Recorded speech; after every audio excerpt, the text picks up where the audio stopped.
black British Londoner, I guess. I can say I'm Asian, I'm British, I'm Sikh. I do think of myself as British as well as Caribbean. First and foremost, I'd label myself as a British Muslim. I would define myself as British. I would define myself as my parents are originally Pakistani. I would identify myself as young black African. I am British, but I'm a gypsy. If you scratch any Britain, you find traces of immigrant blood in there, as well as immigrant ideas and just migrant history. You couldn't really group us together because, like, we come from different backgrounds, different societies, different way of living. We're just totally different from each other. Identity and the labels we give ourselves can be complex, but the labels we are given by others are often different, based solely on the colour of our skins, our background culture, our religion, or even how we dress. These labels can be negative and can lead to prejudice and racism. Police investigating the murder of a black teenager on Merseyside say he was killed in a racially motivated attack. Racism may be based on skin colour, but it can also be cultural. No matter how you live your life, you face racism. You are about to leave the site under police escort. Thank you. I don't remember having to move every week when I was a kid. You know, nobody bothered us, nobody moved us along, nobody threw stones at us, nobody tried to burn us out. That happens now. Racism can also be based on nationality. There have been scuffles in Glasgow tonight between white and Kurdish youths as tensions grow following the murder of an asylum seeker in the city. It can also be based on religion. This 22-year-old student was standing at a bus stop on his way to a mosque in London when he was assaulted. He believes it was because of what he was wearing. Now he's paralysed and partially blind. I was dressed in my Islamic clothes and one of them spat at me. I hardly can remember anything. I wanted to go and study, but now how can I study? My future is gone. Racial violence is the extreme face of racism, but it can also be much less obvious in terms of how we actually perceive and treat people who are different. Is it fair to label someone in a negative way if you don't know them? Myself, I'm Sikh, okay? But I could so easily be Muslim, I could so easily be Hindu.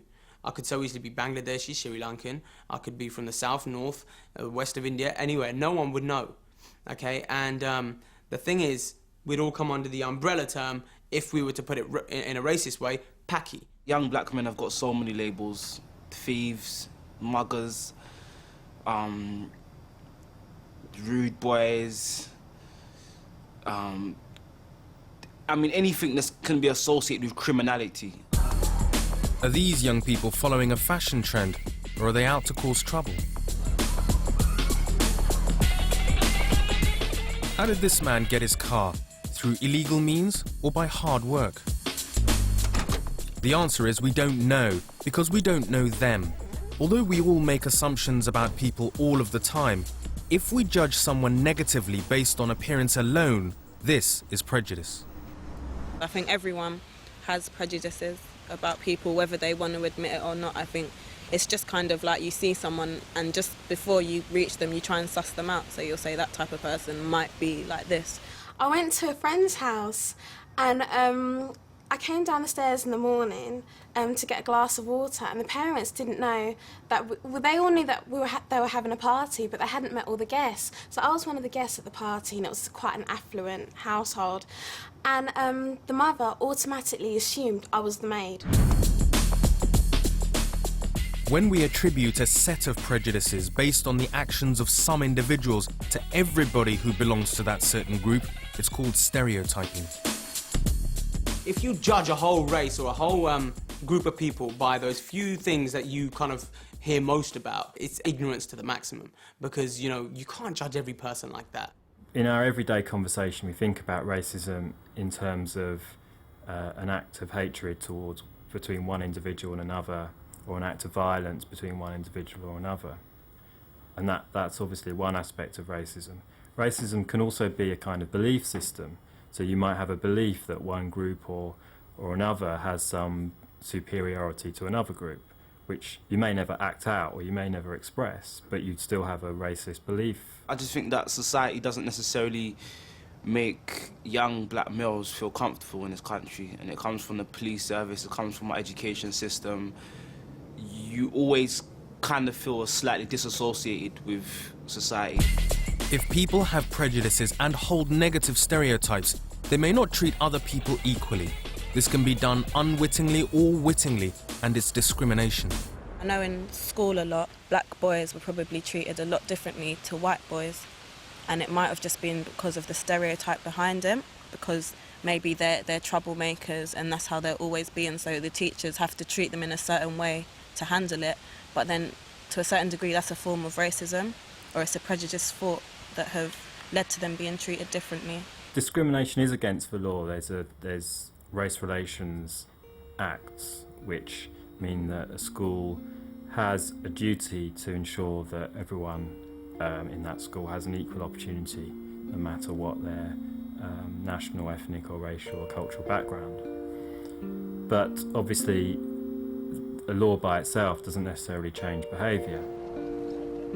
Prejudice against people coming into the country is not a new thing. Can you guess when and about whom this quote was written? These unwashed, cringing, lying and wage-cutting aliens who have elbowed thousands of Englishmen out of their home and out of their employment. I didn't expect there to be any racism then, but then that probably shows that racism is being handed down. It probably shows that the people who are committing the racism has not changed, but the target groups or the victims have changed. I mean, yeah, I don't know who they might have been targeting. It's a wider spread of people now that they can target. And I don't know who they might have been targeting in 1904, but... Scottish or Irish, you know, yeah, or Welsh people. Yeah, probably English. who they thought were illegal immigrants at that time. It was actually written about Jewish refugees, but could have been about any group who had ever come to Britain. You can go back and look at the history of anti-Semitism, which in England goes back, you know, to 1290 when all Jews were expelled from England.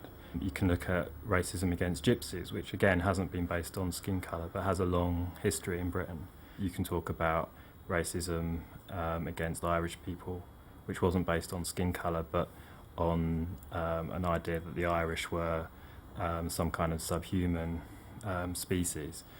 I guess about 100 years ago really was the heyday of skin colour racism, largely because of the fact that Britain had an empire that took in Africa and Asia, and so race as a skin colour idea became a way of legitimating that empire.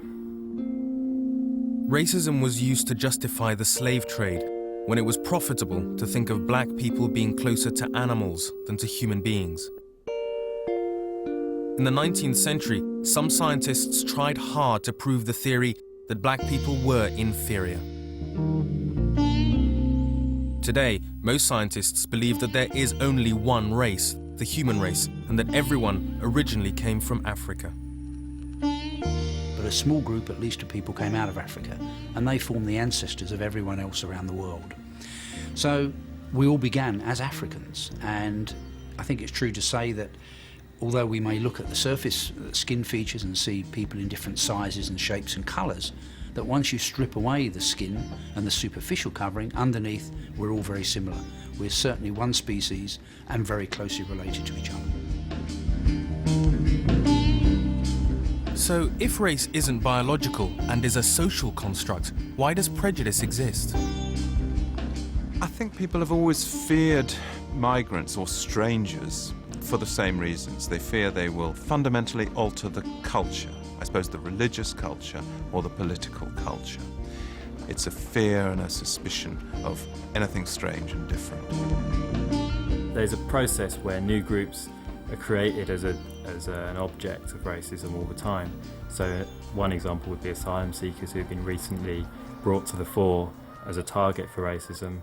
No doubt in the future we'll see other groups. So racism changes as society changes.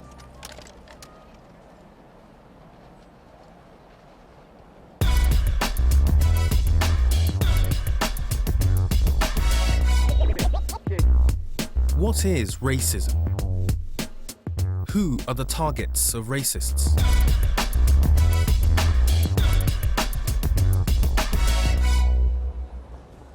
Racism is not only aimed at people with different coloured skins. It can also be cultural or religious. Islamophobia means a fear of or dislike of Muslims and their religion. Boy, some people think that Islam is all about terrorism. Mecca to Medina are here to tell them that Islam is all about peace. P-E-A-C-E, Islam. Islam is all about peace. There are over 1.5 million Muslims living in Britain today, but many feel they get stereotyped. If I was to go out onto the street here and say, okay, Muslim, what comes into your mind when you say that? There's a good chance people would say terrorism, Saddam Hussein, Osama bin Laden, Iraq. It's not just Muslim men that are called Osama bin Laden. I was called Osama bin Laden as well. I didn't know whether to be offended or to laugh, you know, it's just quite bizarre. Historically, there have been periods when Muslims in Britain have faced racism.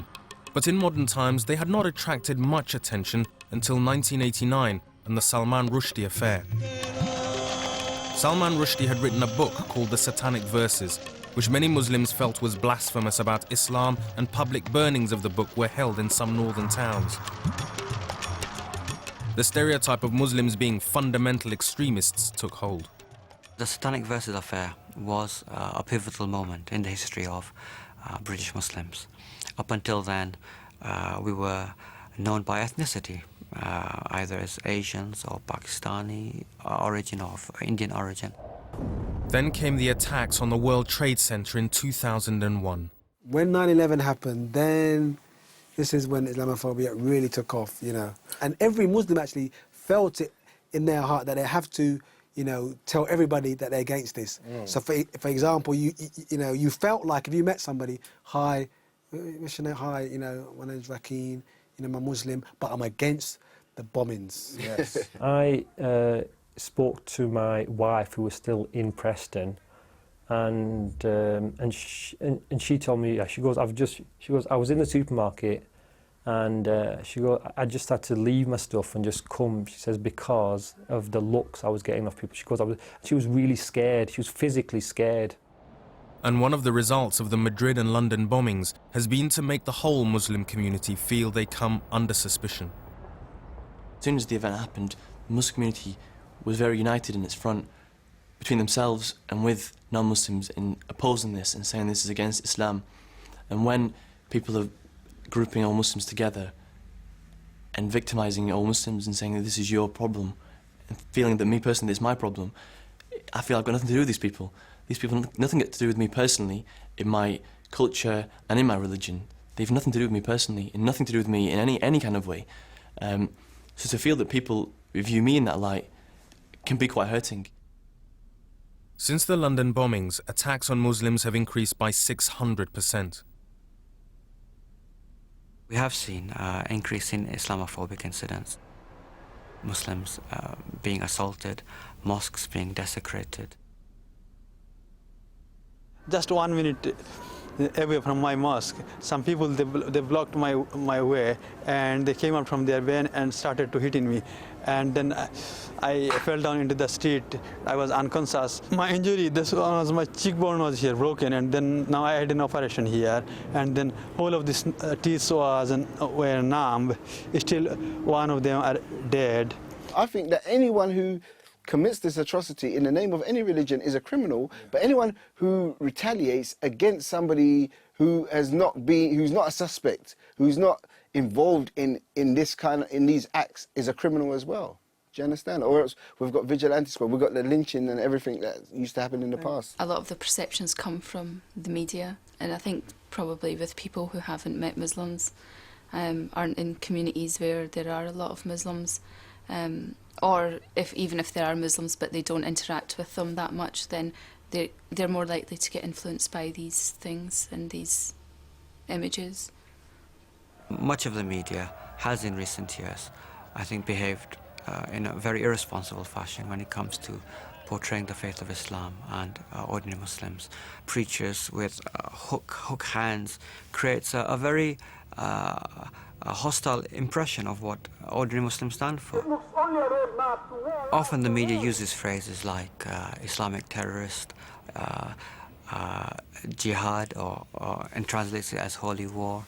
And more recently, it's been focusing on the madrasa, which literally just means school in Arabic, a place of learning. And yet it treats them as if it's a terrorist breeding ground. This was a tolerant society, but now, because of certain events and the way that it's been reported, like, it's become an intolerant society. And then they said, "Oh, you with that scarf, that should be around your neck." In England, people wear scarves around their neck, not on their heads. What are you doing? And so I just thought, I'll keep my head down. I'm not gonna. How am I gonna take on a big group of people? Probably, you know, completely intolerant. There's no way I could defeat them.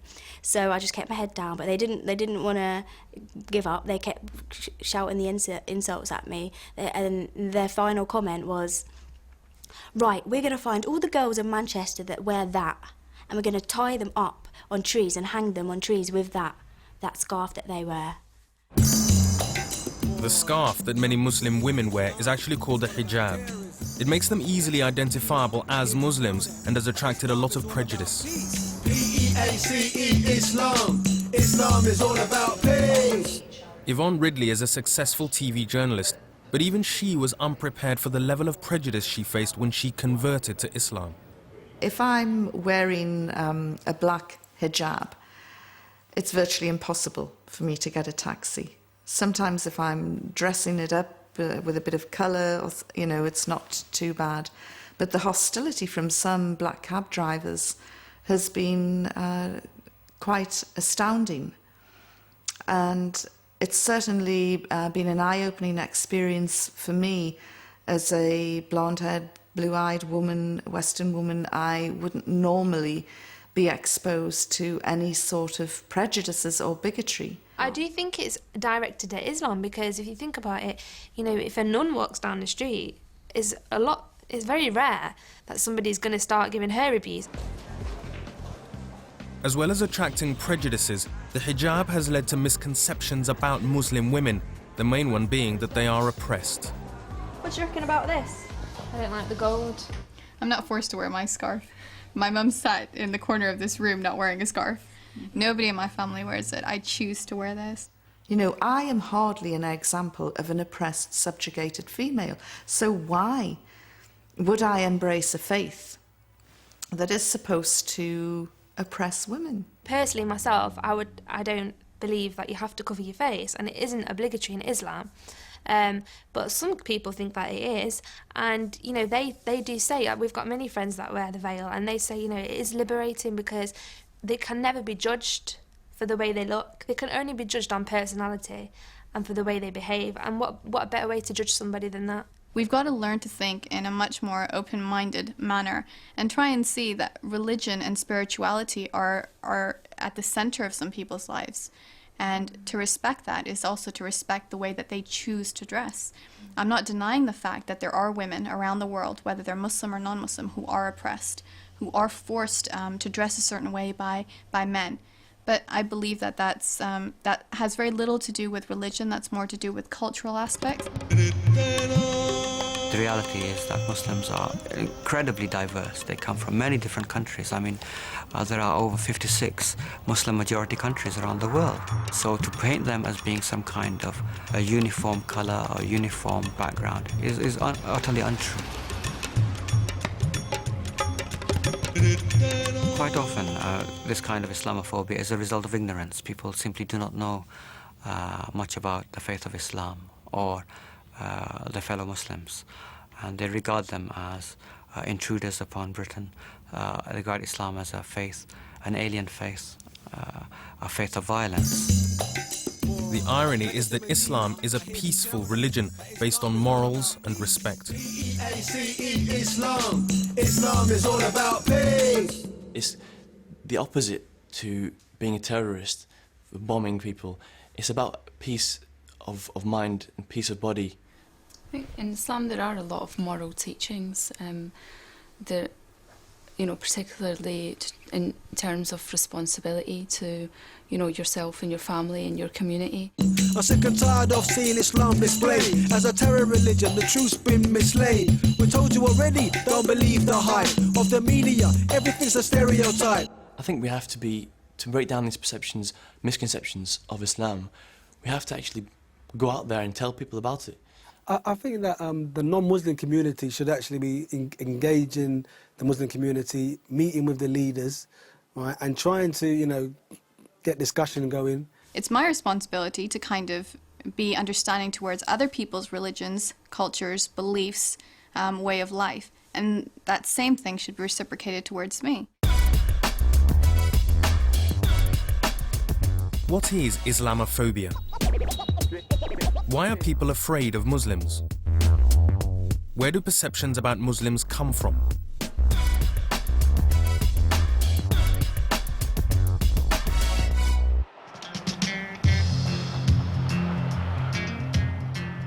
Although black people have lived in Britain for hundreds of years, it wasn't until after the Second World War that large numbers began arriving from the West Indies.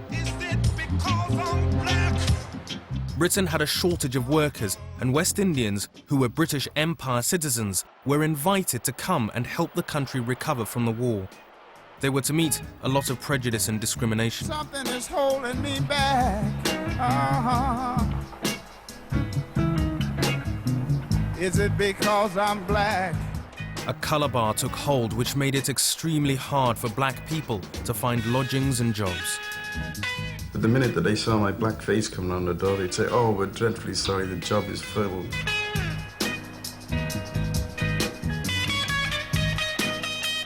You told me that there was no vacancy for no porter. These attitudes were widespread across the whole of society. They're a nuisance when you've got to walk past them in the streets, they won't move. They're a nuisance at work, they won't work. And for folks who got them living by them, they're a more nuisance still. I've got to bring this little boy up amongst them, and they're not clean, and the smell of the cooking makes you feel sick. That's the way it goes. For young black men, it was the fear of racial harassment and discrimination from the police. Running from the police. The relationship between police and young black people had always been uneasy, but the sus laws of the 1970s compounded the feelings of many that the police were racist. Sus empowered the police to stop people they suspected of criminal activity without any evidence of wrongdoing. I've been stopped previously and I've had nothing on me, and they basically just stop and search me and just ask me questions. Situations like this, events like the Deptford fire and various anti-police protests over the years have all contributed to the level of mistrust that means stop and search is still an issue between the police and young black people today. I think it's unfair, obviously, being black myself, and I'm not a drug addict or a criminal. If I was targeted, I wouldn't be very happy about that. I got searched. My friend who sat in a car who was a known criminal wasn't even asked to get out of the car. White guy. The attitude they give to the youth is what is the attitude they get back from you. So if they come aggressive, the youth will obviously go back with that attitude. What are you up to? For many of us that grew up in London can still remember that the sus laws where, you know, many within the black community were indiscriminately stopped. And these community histories continue. The fact that you're 8 times more likely to be stopped if you're a young black man on the streets of London leads to that suspicion when you recognise that only 13% of those stops will lead to an actual arrest. It wasn't so much being stopped, it was a question of how they're being stopped. They just pulled over and says, "Oh, I don't like how you're walking, how your attitude is." Police are looking at us because we're wearing hoods, and that causes a big conflict, which makes us youth against them. Are we then talking about only black people? The Black Police Association have set up a program to try to build better relations between the police and young people. White people get stopped on the street, do they? We can't get away from it. There is still stereotyping. And so the programs that we provide under the Black Police Association really is to educate young people about their rights. So if there is a stop and search, then there isn't so much tension. Give you a second. If you'd like to just come over here out of everybody's way, I'll explain why I want to speak to you. But equally, to explain to them what their responsibilities are when they have an encounter with police officers on the street. Is that I've just received information that there's been a theft snatch down on the high street. The people who are described by the victim as suspects match your description, okay? But it could have been anyone that's wearing these type of clothes. I accept that's what you're saying, and there are other officers out looking for other people. For example, if we get a call from a member of the public saying that they've just been robbed, they've come off the bus, and let's say a young black male wearing a black hoodie has come up to them and taken their mobile phone. Now, it wouldn't be right for us to put over the radio to our colleagues to say it was an old white female, because it wasn't. If that's the information the victim's telling us, we've got to act on that intelligence. No, I'm telling you, you can't search me because it's me. Like, if you'd like to listen, I'll explain all your rights and entitlements. I can't talk if you're talking over me. I'll give you a chance to speak when I'm finished, okay? I've got my warrant card, okay, with my picture, entitling me to do this stop and to search it. They can understand what it's about. They understand how a police officer should be behaving, and if the police officer is behaving inappropriately, they also know how to lodge a complaint why do I look like? Okay, where it can be investigated. As much as I was being aggressive to her, she never at once raised her voice. She actually showed me her identification that she was. She showed me her badge, and I got the numbers and stuff. Hopefully, as time goes on, communities will start to trust us more, start to understand what we're doing more, and we will start to understand how we can serve their needs in a more effective way. If I want to see a change in the way that young people are being treated by the police, the best way to do it is to teach the police how. You can never teach a police on the street how to be respectful, because they're going to think you're disrespecting them, and most of the time you do end up in the back of a bully van. Which that will help them more, like, understanding about the community and how the youths live and who they are. And that the police need to understand that young people are quite vulnerable. Even though they might seem quite aggressive, they are quite vulnerable, and that they really do have a heart and feelings.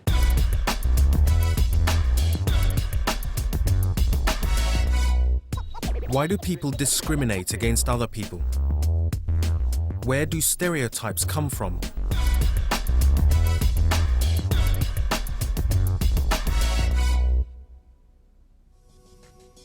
Stephen Lawrence, a young black man, was murdered by a gang of white racists in South London in 1993. The inquiry into the way the murder investigation was handled concluded that institutional racism was partly to blame for the police failure to catch his killers.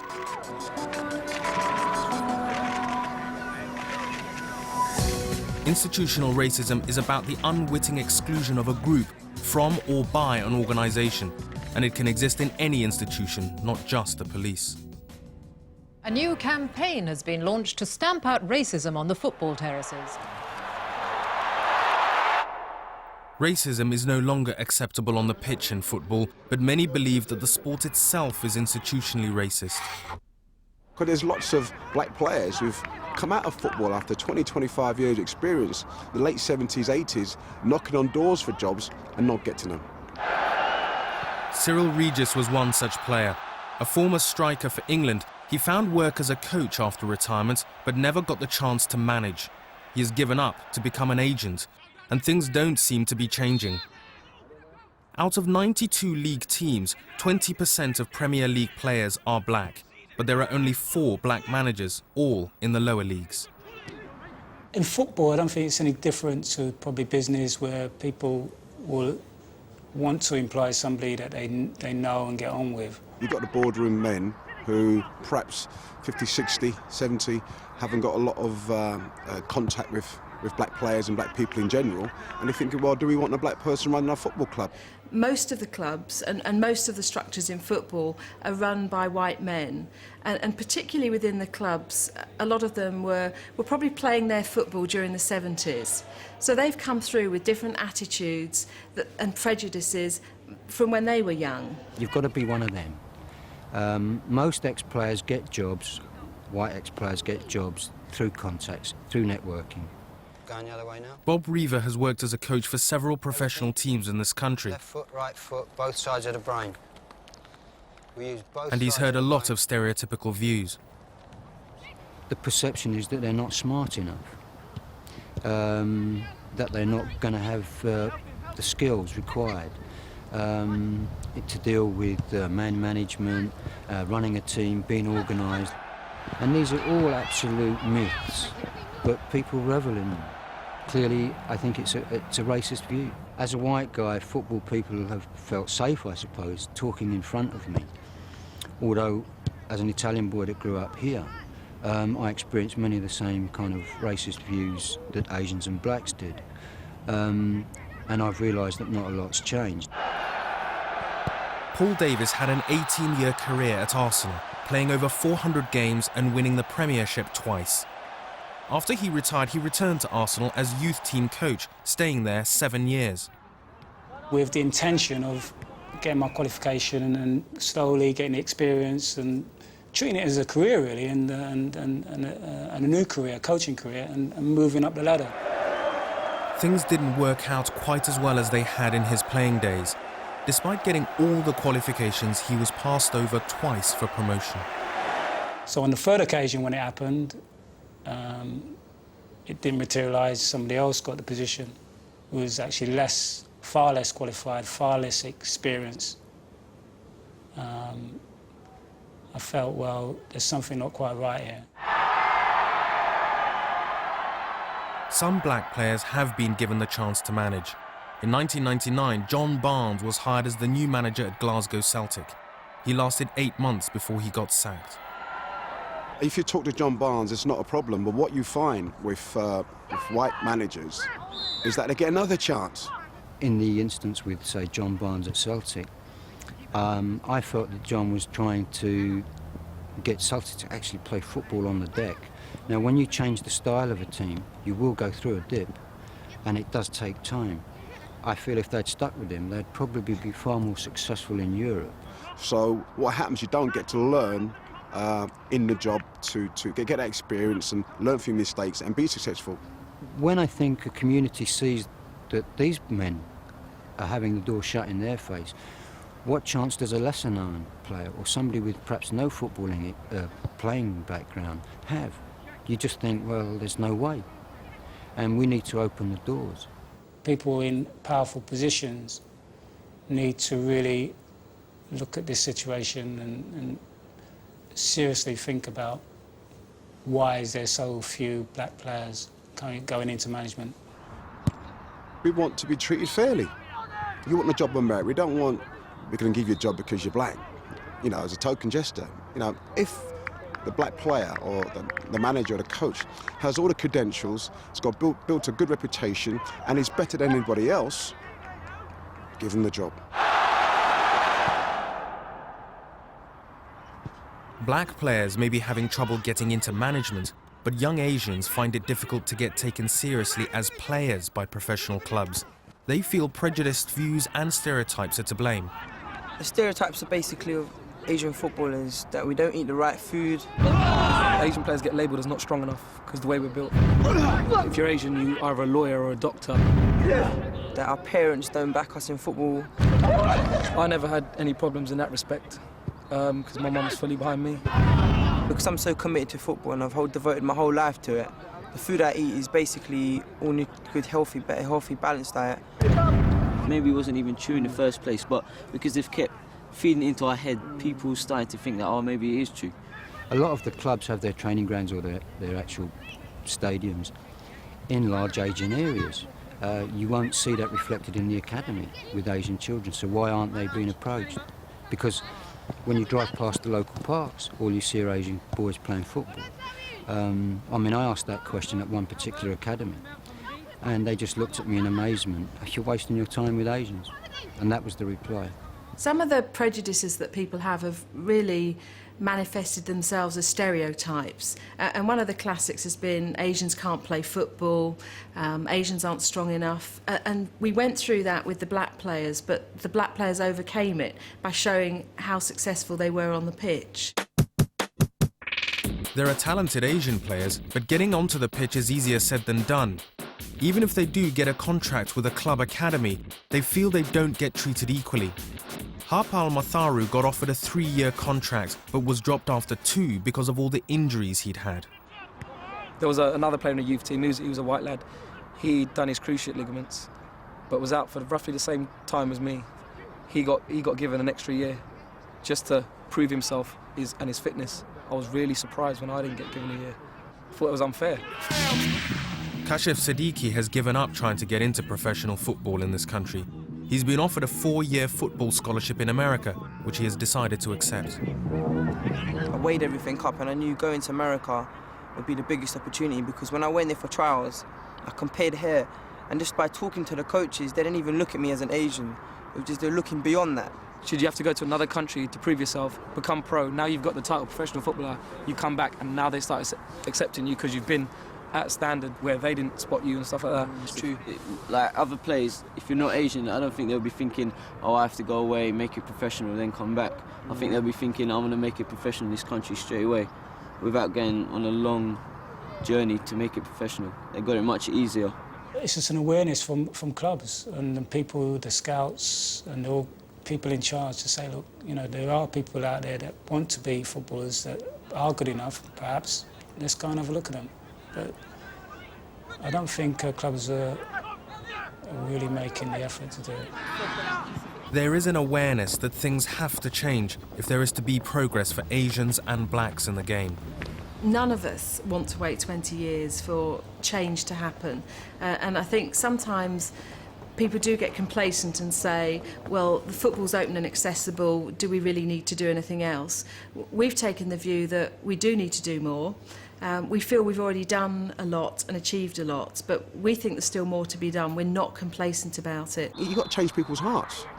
Perception, you've got to change people's hearts and attitudes. I think it's going to take a few Asians to break into the Premiership, and then the coaches are going to start realising, because it happened that way with the black players, and I think personally when it starts happening with the Asians, when there's an influx of Asians coming into first team football, then people, fans, everyone's going to start taking notice. Move!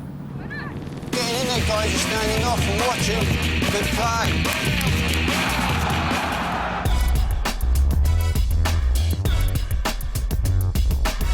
What is institutional racism? What needs to be done to tackle institutional racism?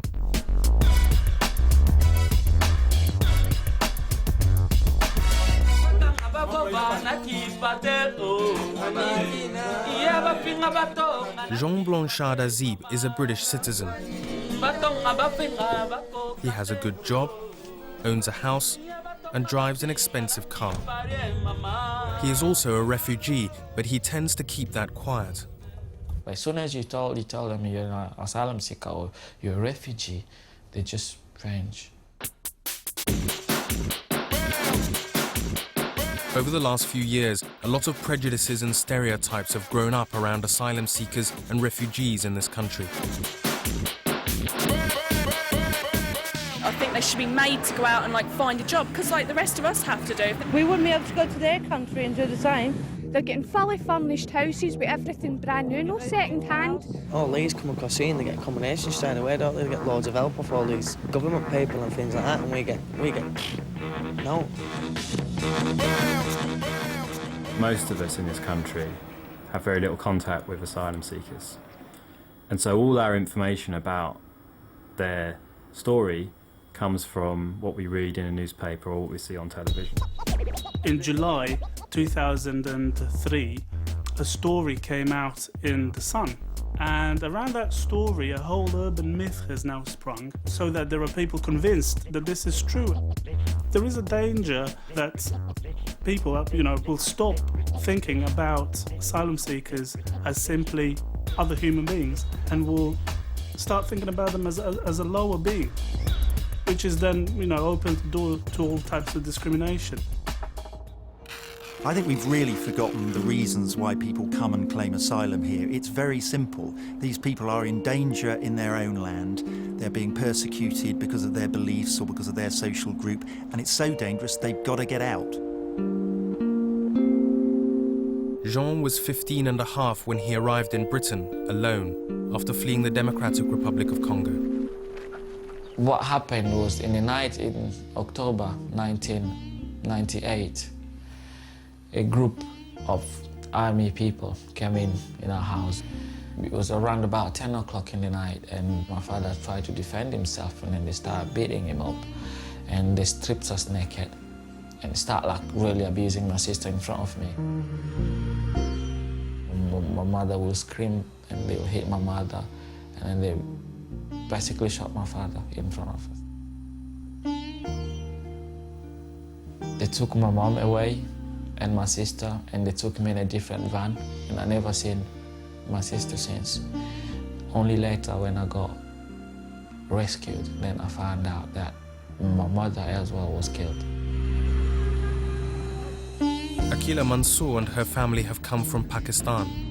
We came here because my husband was a journalist, and he exposed the honor killings and the drug smugglers, and also he exposed the corruption of the government.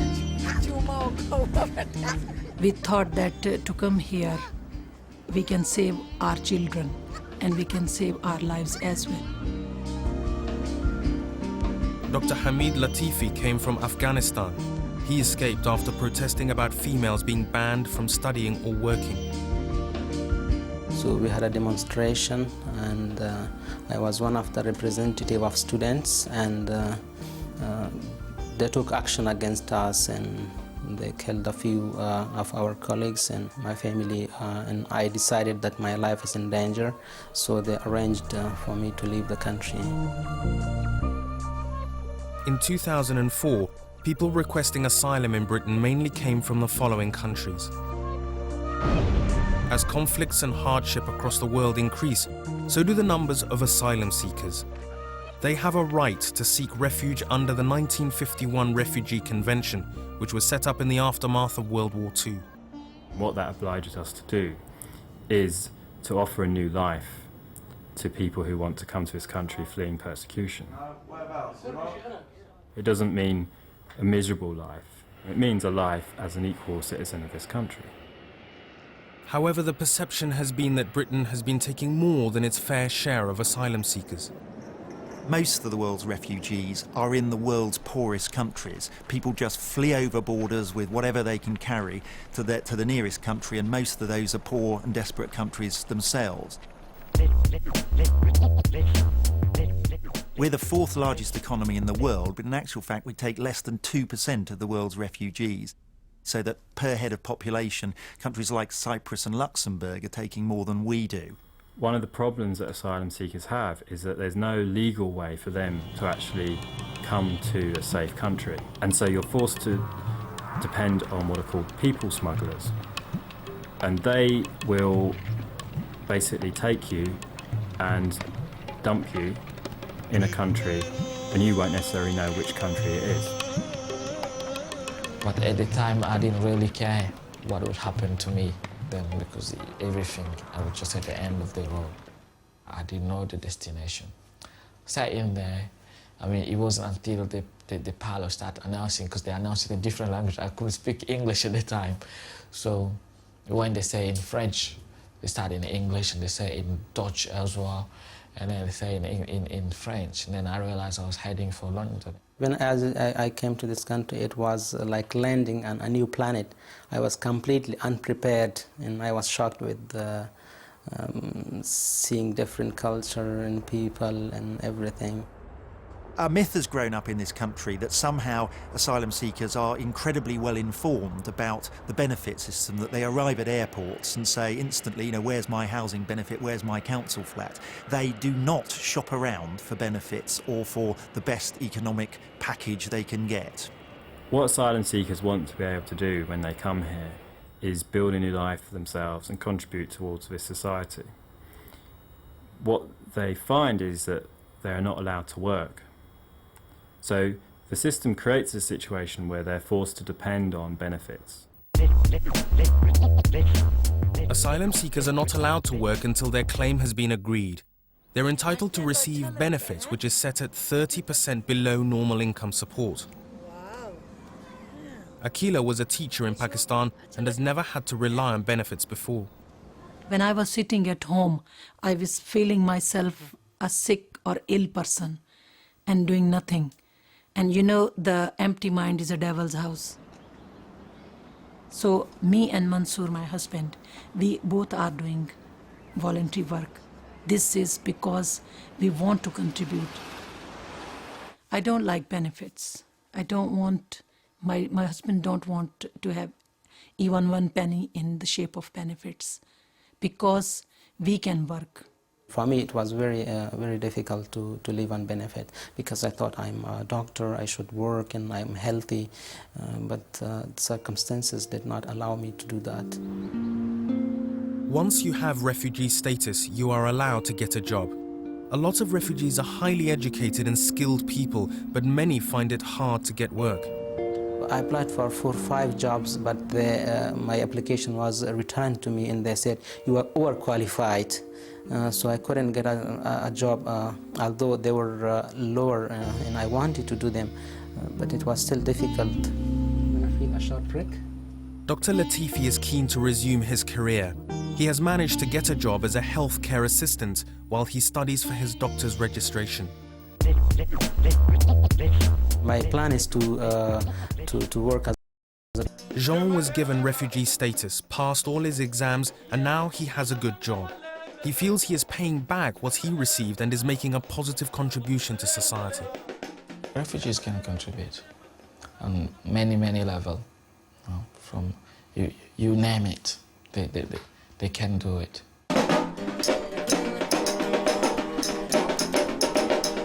One of the ways that would help to change the nature of the way we think about asylum is to put ourselves in the shoes of an asylum seeker and think about that. Think about leaving everything you have behind, your future, your hopes, your dreams, and your loved ones in many cases, having this dangerous and traumatic journey, and then facing all the difficulties of claiming asylum in this country and the very high probability that you won't be believed when you get here.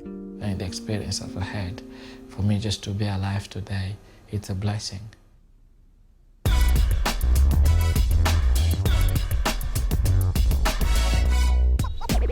Do people have a right to be safe?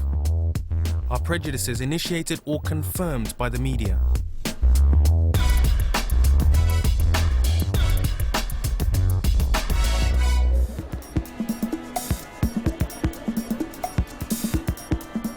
It's Carnival Day in Burnley, Lancashire, and a group of young white and Asian people are preparing their float for the procession. 4 years ago, this scene would have been unthinkable. In 2001, racial tensions between Burnley's white and Asian population erupted into violence. Quite scary at the time, but everyone seemed to get a buzz from it as well.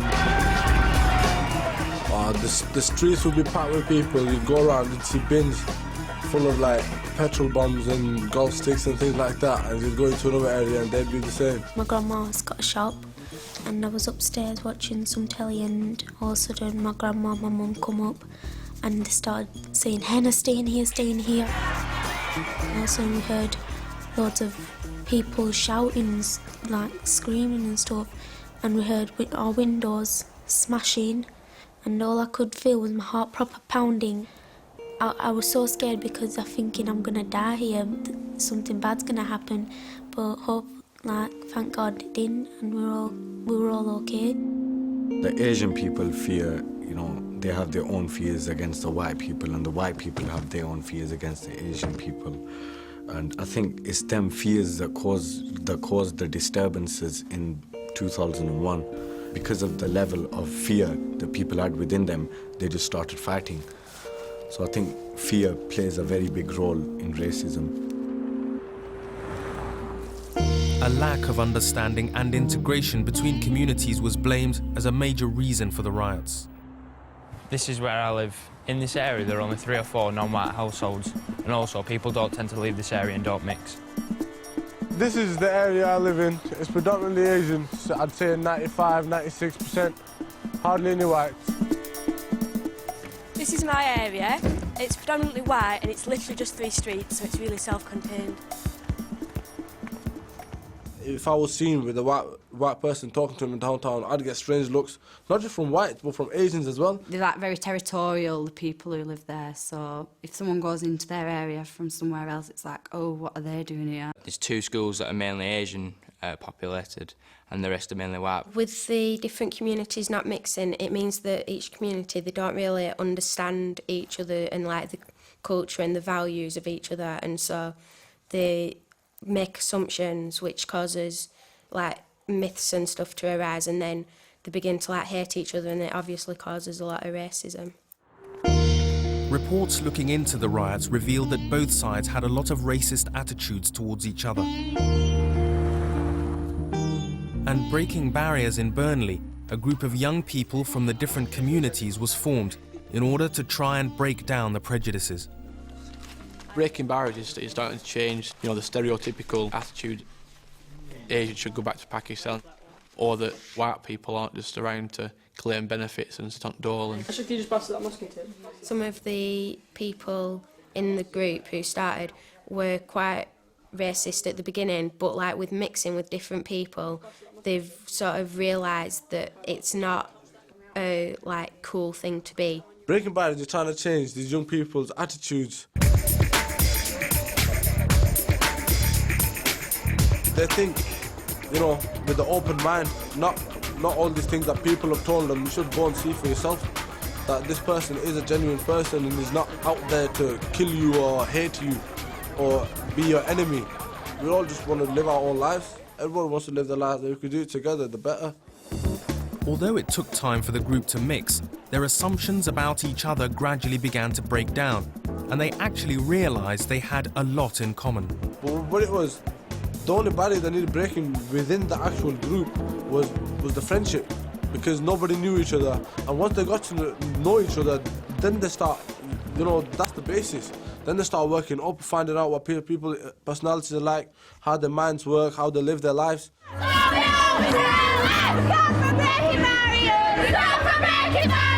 Because I just learned a lot more about like their backgrounds and the culture and things, which got me more involved. And learning to know things like that, and it just makes you feel better, and them learning about your life and things, and you feel safe. As a group, we are like role models. We see ourselves as, that sign of improvement for for Burnley really, and that way forward.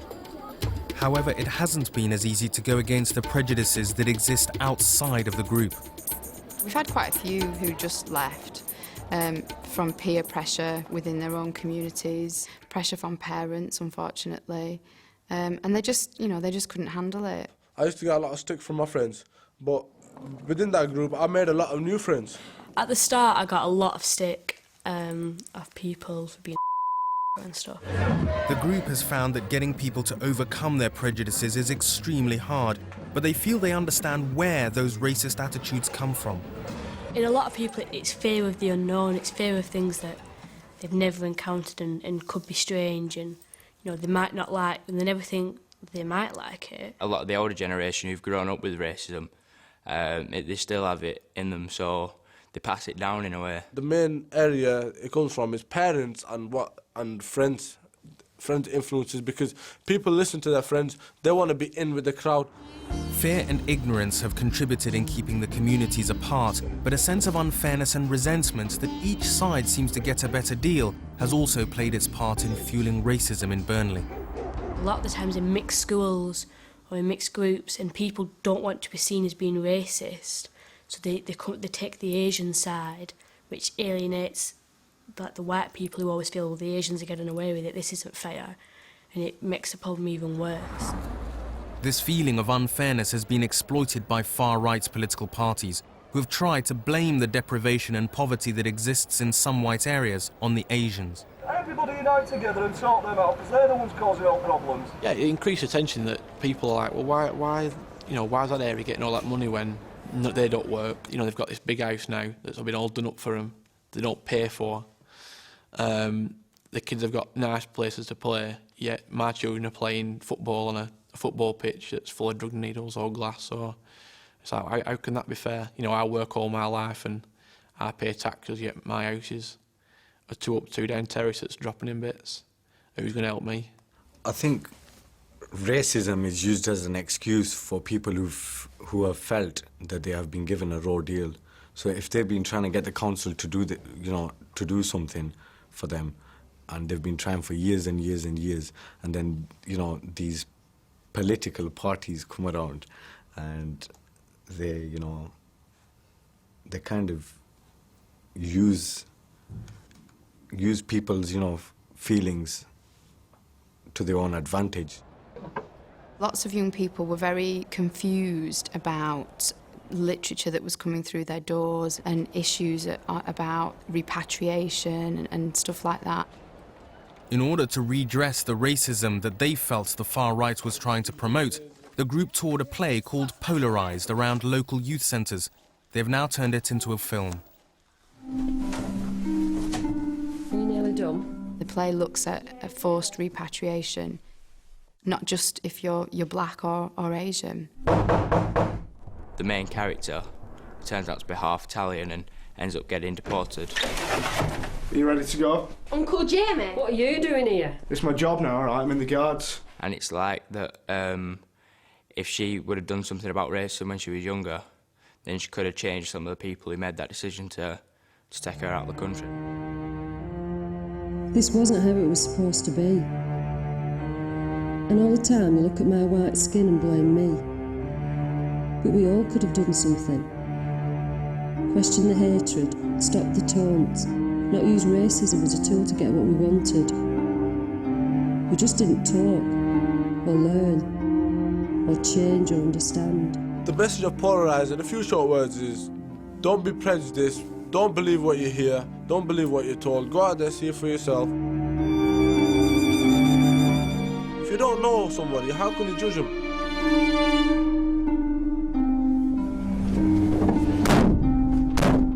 It's not very easy to stand up to racism, but if you have the willpower to say, well, no, I'm not going to be like everybody else, or I'm not going to be like my friends, or I'm not going to be like my family, then it is easy. But you've just got to give yourself that push. If there's just one person that you change their opinion, then it's all worthwhile, because that can just be passed on. Because racism incites so much physical, mental and emotional hatred for another race. It just takes over your life, it will, and maybe we'll all see that it is worth fighting. Why are people racist? Why is racism hard to tackle? How should racism be challenged? In Great Britain, we are a multicultural society. Racist people should be confronted by people that are not racist. It's definitely interesting to have a mix of people. I think it'd be really boring if you had just, because no one would change their ideas or nothing would be new. Babies are not born with racism. You get born with diseases and stuff like that, but you're not born with racism. Racism is homegrown. Because at the end of the day, the world, do you know what I mean? It belongs to everyone, so how can you say that because you're born in a certain place, that's where you need to stay? That's where you have to stay, basically. I just think it's really, really out of order. I don't think there's different races. There's only one race, and that's the human race. That's the human race, yeah.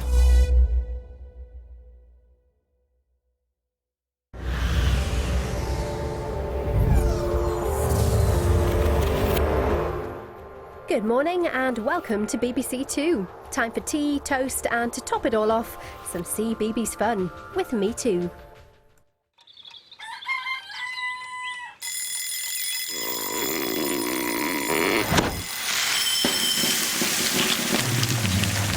Are you ready? Are you ready? Get set, go! Hurry, hurry, hurry, hurry, don't be slow. Shake a leg, jump out of the bed, your hair looks really funny. CBeebies, get set,